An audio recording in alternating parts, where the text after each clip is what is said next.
Maou, Blagadama, Sourondo, Quinquelin, bon, Atiatoué, Donou, Ewabe, Miyado, Bada, Diandi.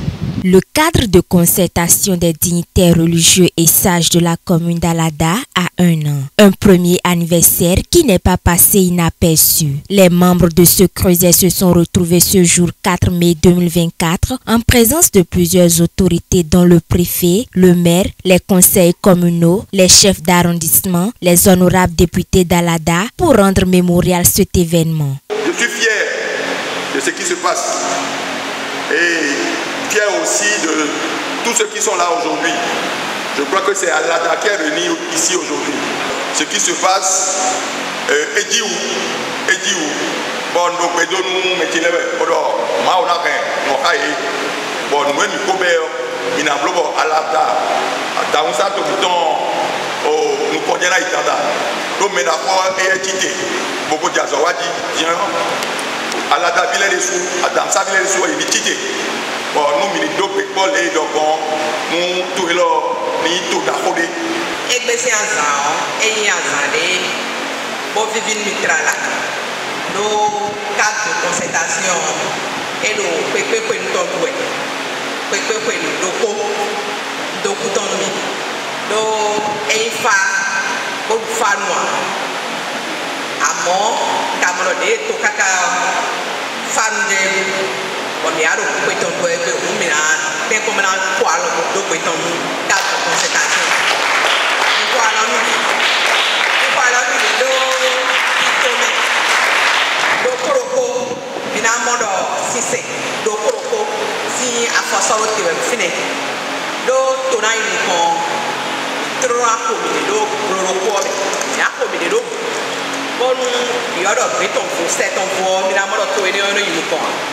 Donc, avant Fidion, catholique aussi, musulman aussi, église christianiste aussi, église méthodique, église si c'est des pour marquer aussi en l'aide aussi. On est dans des communes à la date qui est sortie. Ça fait 1 an effectivement que ce cadre a eu son journal officiel, a été enregistré par la préfecture d'Alada et aujourd'hui nous avons décidé de nous retrouver avec les autorités. Nous sommes très fiers de tous ceux qui ont fait le déplacement, tous ceux qui sont venus nous soutenir, nous tenons à les remercier. Nos 2 députés, nous tenons à les remercier. Nous avons constaté que c'était une très belle fête que nous avons eue cet après-midi. 1 an après, les objectifs semblent atteints à en croire Dameo Rabitan, président du cadre de concertation. Le bilan que nous pouvons déjà reconnaître, c'est que ce cadre était né pour ramener la paix au conseil communal d'Alada. Et vous avez constaté que ça a été effectif. Après ça, le grand défi, c'était d'installer l'association de développement d'Alada parce qu'on n'en avait pas. Ça s'est réalisé également. Mais à part ça, avant que les candidats aux élections législatives ne se présentent, on avait fait également une séance de prière avec eux. On leur a demandé que tout se passe dans la paix dans notre commune.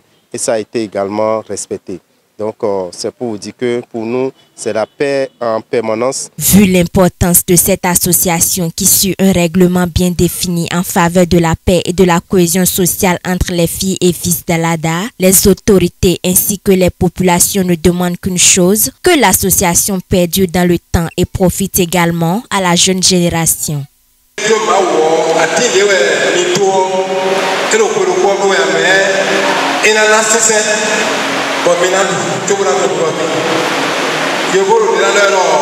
ne mourrez pas avant longtemps.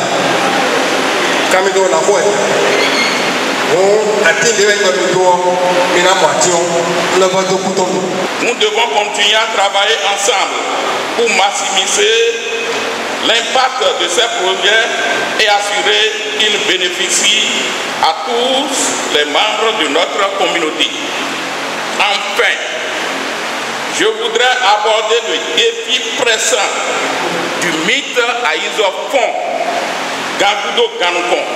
Cette question transcende les divisions et exige une approche collaborative et inclusive pour trouver des solutions durables.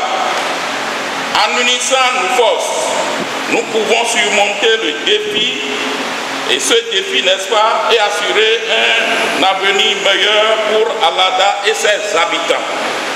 Ensemble, continuons à œuvrer pour le bien-être et le progrès de notre communauté. Pour rappeler la pensée d'un célèbre auteur, écrivain, le chemin ne finit pas. Plus on avance, plus la route s'ouvre à nos yeux. Je pense que ce chemin de développement qui vient d'être lancé ne finira jamais. Les générations futures vont pouvoir en bénéficier. Ce premier anniversaire n'étant pas que festif et figé sur le bilan de l'an 1, cette célébration vise à projeter sur ce qui reste à faire. Par ailleurs, un accent particulier a été mis sur la paix, credo du cadre de concertation des dignitaires religieux et sages de la commune d'Alada. Association de développement Miton Ejo.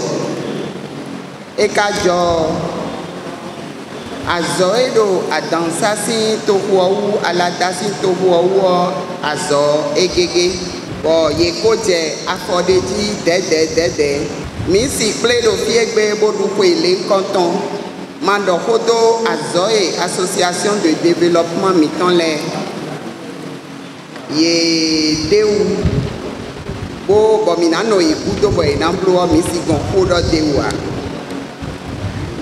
ebiodo aladavi sunu aladavi yonu minakple bona do hodo gbedo kuome do to de dai bonu gbema do po a to nu kon yi tan eno feu newe minasi no po bona wa nbo to na inu kumo minaja wa gbon nu ken wini do te wegbe wini do te tan wini de le do te bodo mi clan we bo mi clan si no pogo lili emi o mewe association de développement à la daton et do minablo journée de réflexion et de réconciliation des filles et fils de la commune d'Alada. Azan Tediwe, Mikajan, Pledo, Bonan, Blo, nous mon coton. 18, 19 et 20 mai. Et ouais, Mina Pledo, oui, et même idée en 2024. Oui, je vous donne l'objectif pour une nouvelle médo. Mais le statut du domaine. François Ifena, et cadeau de mon objectif nous porte à promouvoir la paix dans la commune d'Alada. Promouvoir la paix dans la commune d'Alada. Il y a des gens qui font la tasser pour votre tête. Maintenant, non. Les gars, on va dire ici, quand c'est une action permanente. Et nous avons beaucoup pour moi. Donc, vous voyez, le conseil est très bon. Il y a alors pour nous, il faut avoir Morocco, il y a pour nous passer Camboué. Nous, oui, bonana, pour aussi. Nous, minamoro, pour des idomiléo, mais nous pour nous dire, je vais dire tout domini, pour passer des, donc, à côté à Nasiro, mais du tout. Jeko, mais du tout Jeko, ça dit mais du tout quand on nous voit, nous mon canton l'a dit. Mais de l'air, nous me voit, yoko voit nous. Amo, vous ne m'y calez pas vieux, famille de l'Ewe ou Alada, fille, bonne famille à idée. Bon, pour le peuple, il nous quand pas, pour nous savoir le corps, bon, dit tout plan, ben non plan. Nous on doit dire qu'on faut mettre en premier avant. Et le fille, famille à idée. Nous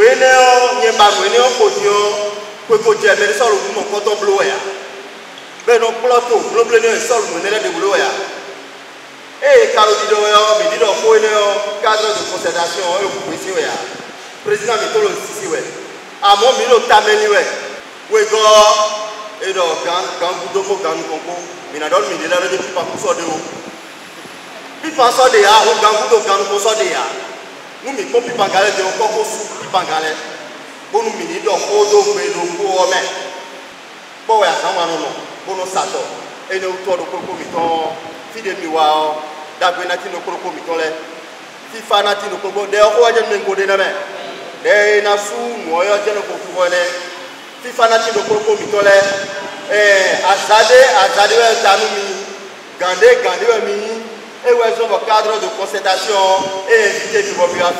À chaque fois, promouvoir la paix dans la zone culturelle d'Alada, le dialogue interreligieux, le développement socio-économique, l'identité culturelle d'Alada sont entre autres les objectifs phares du cadre de concertation. N'étant pas une tâche facile, les membres se disent prêts à travailler main dans la main pour atteindre les objectifs escomptés pour le bien de tous. Rendez-vous les 18, 19 et 20 mai pour une journée de réflexion et de réconciliation des filles et fils d'Alada.